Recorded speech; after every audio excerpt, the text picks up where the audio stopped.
Hi, good morning, everyone. What you can see on the screen right now is a sample of a tour package that was made by my travel agency, Amazing Discoveries Travel and Tours, and I am going to discuss this with you.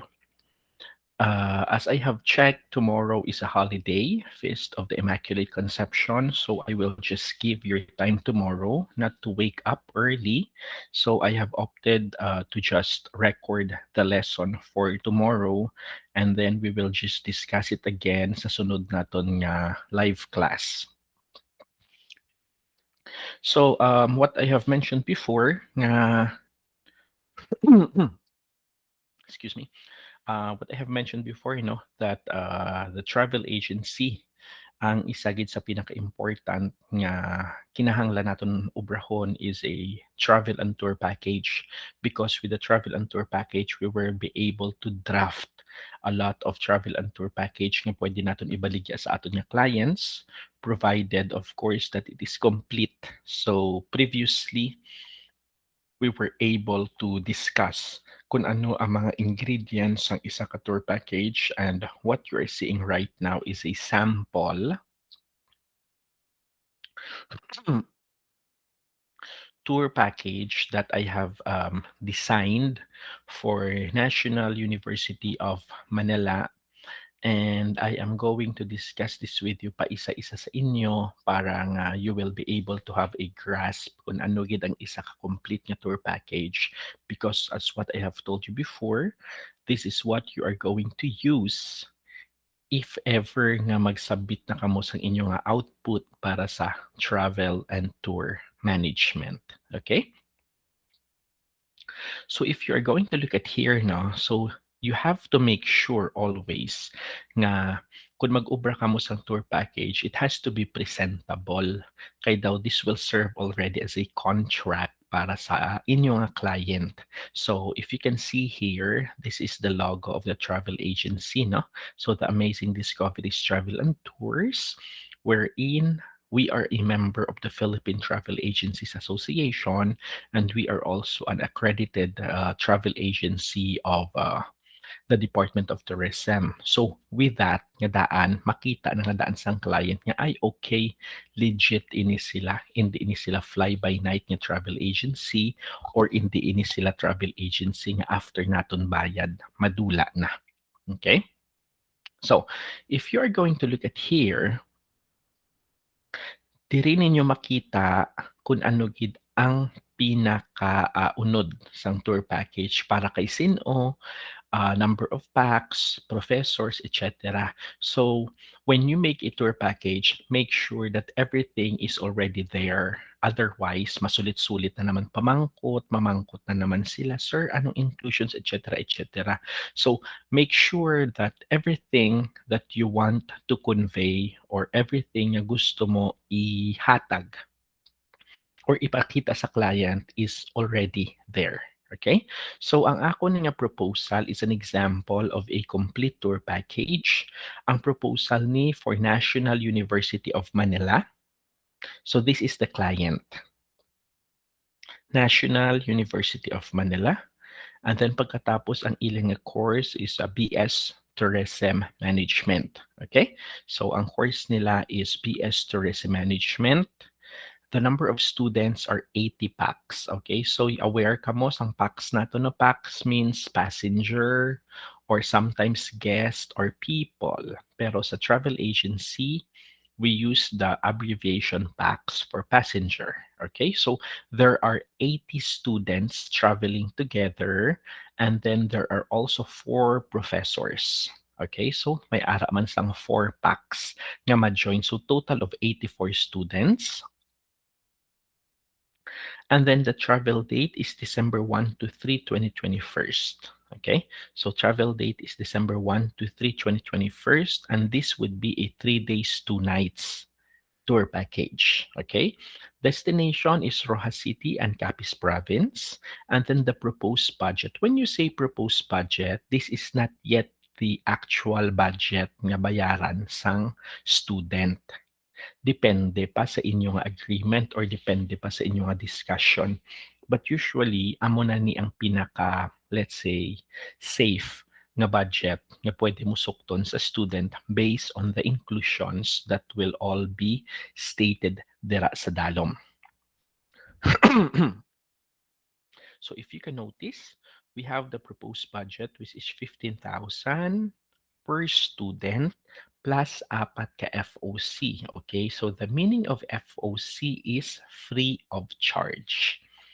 FOC, again, the meaning of FOC is free of charge. So, ang apat ka professors who are joining, ilibre na lang sang Amazing Discoveries Travel and Tours. Now, with the 15,000 pesos nga budget sang kada student, what do they get? Okay. So dapat imo gid nga i-lay down tanan kung ano ang makuha sang students para diri sa ila 15,000 nga ibayad. Hindi man na pwede nga, okay, bayad ka mo 15,000, dayon pagkatapos wala gid sila sang may makita. Okay, kung diin makadto ang ilang nga kwarta.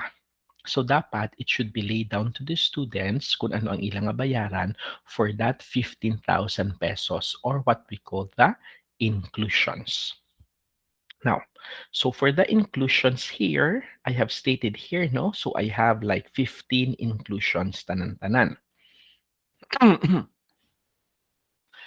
Number one is a 2 nights accommodation at Sitio Uno Condotel or San Antonio Resort Beachfront, combination of twin, triple, or quadruple sharing. Now, please take note with the accommodation, wala kita nagahatag sang guaranteed nga tanan magaan twin.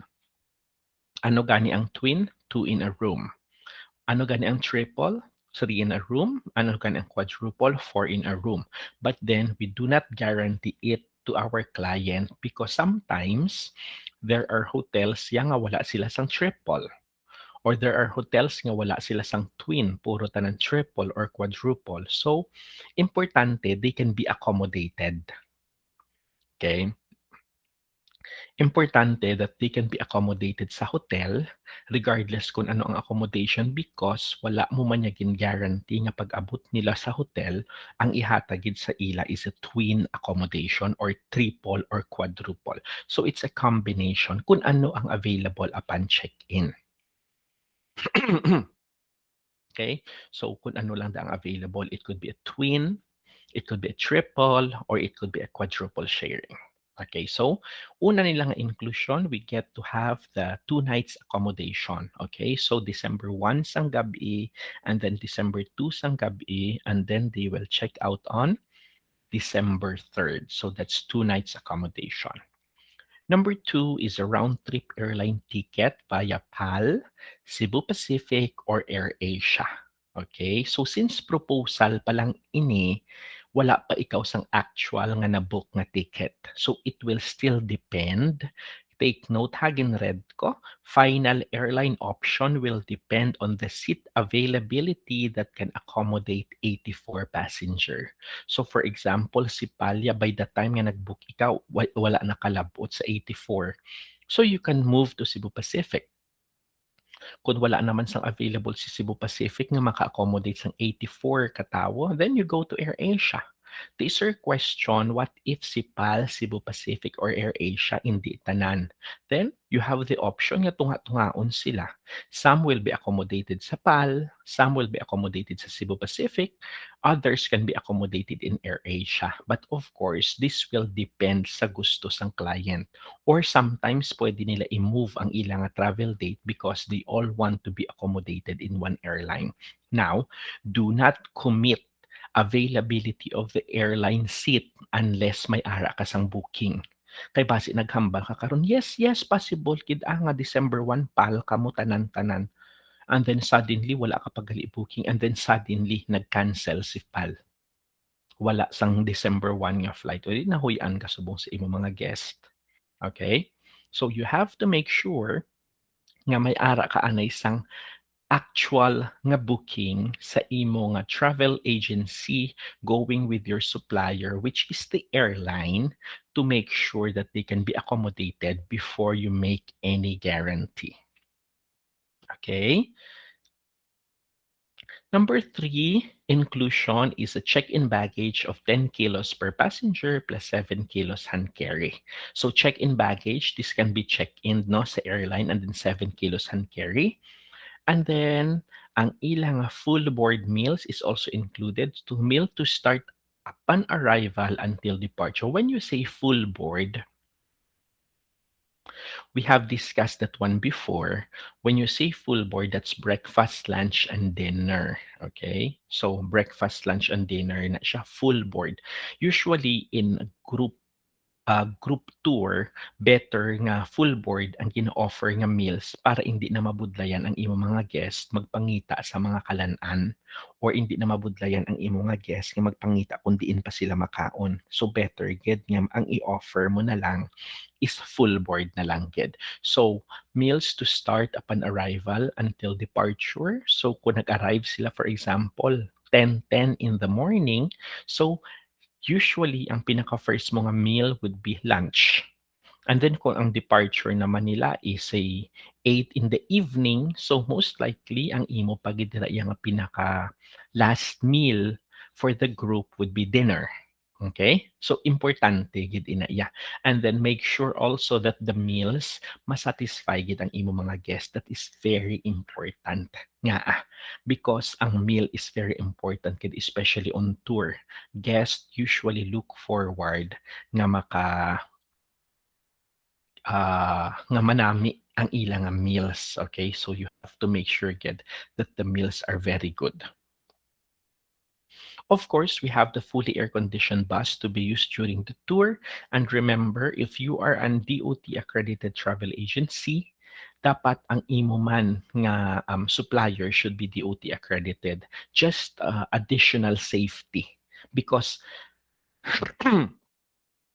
DOT accredited nga mga buses, of course, they offer insurance. So we don't know if may mga matabo dira nga accident or whatsoever. So better get that it's an DOT accredited kag hindi siya mga fly-by-night nga mga transportation supplier. Now, when we say round trip airport pick up and drop off, amo ni ang dulong sugat sa airport. So pag abot sa mga guests, sugaton sang bus, idulong sa hotel, and then pag nagpuli naman sila, sugaton sa hotel, idulong sa airport. So when we say that one, round trip, okay? So round trip airport, pick up and drop off. Now, welcome drinks and lay. So welcome drinks, usually pag abot nila, you give them water, bottled water dira, or juice, for example. And then ang lay naman yati, seashell necklace upon arrival at the airport nga aman because we are from the seafood capital. So daw damo ita the mga seashell. That's why I decided to give them a necklace made of seashells. Okay? Now, number 8 is tours as per itinerary, but then I will discuss this separately. So please see proposed itinerary is attached. So ano ang itinerary or what are the places that the group is going to visit for the next 3 days, 2 nights in Rojas City and Capiz? Number 9 is a travel insurance, which covers accidental death and death, of course, no, worth 1 million per participant. We don't want anything nga may matabo sa aton nga participants. We don't want anything nga may matabo sa aton nga guest. Pero these are all inevitable. Sometimes accidents do happen and better yet nga naka-insured ang tanan mo nga guest. Okay?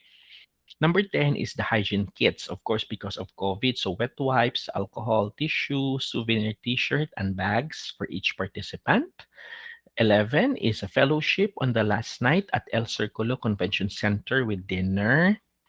Number 12 is a service of a DOT accredited tour guide. Now, importante man nga may ara ikaw sang tour guide nga maga-explain tanan sang sites, history, everything nga pwede makita sa lugar nga kadtuan. And prefer gid namon as DOT travel agency nga ang amon nga man nga tour guide are all DOT accredited because they have undergone training. So kabalugid sila kung ano ang ilang mga kinahambal dira. Okay?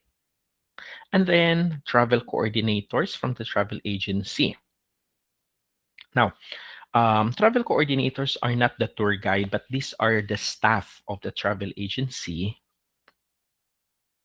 these are the staff of the travel agency nga sila sini ang bulig or if there is anything or may concern sa bus for example or may concern sa tour, sila ang palapitan sang guest para nga at least they will be able to inform.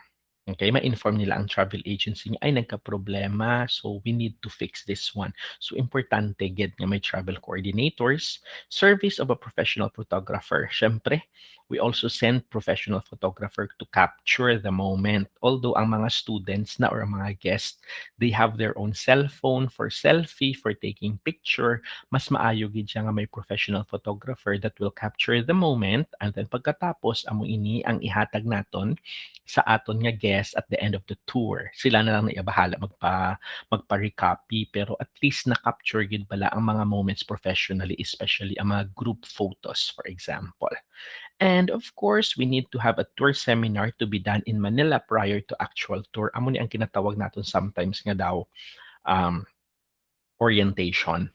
So orientation must be done prior to the tour para mas aware ang mga guest or aware ang mga guest mo kung ano ang imo nga gin-propose for them. Okay? So usually, if you can see, para sa these are the inclusions para sa 15,000 pesos nga 3 days, 2 nights. So please do let me know sa comment sa aton nga group chat if I missed anything and if I did not miss anything for your activity, please do let me know sa group chat and this will serve as your attendance if the 15,000 pesos is okay na, worth it na para sa tanan nga inclusions.